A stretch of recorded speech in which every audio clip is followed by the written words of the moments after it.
Poslední přípravy ke startu Evropského poháru na okruhu v západoněmeckém Hockenheimu. Jezdci jsou připraveni. Mezi nimi i jeden z nejlepších světových závodníků Jim Clark. Pojede na voze Lotus Ford. Před závodníky je 20 kol, celkem 133 kilometrů. Před Jimem Clarkem je to už jenom 5 posledních kol v životě.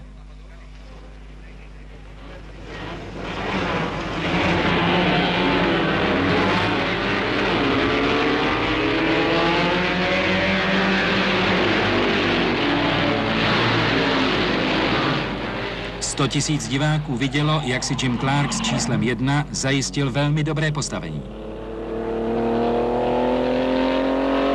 V 6. kole vylétl jeho vůz z dráhy. 32letému Jimu Clarkovi, dvojnásobnému světovému vítězi, už byla jakákoliv pomoc marná.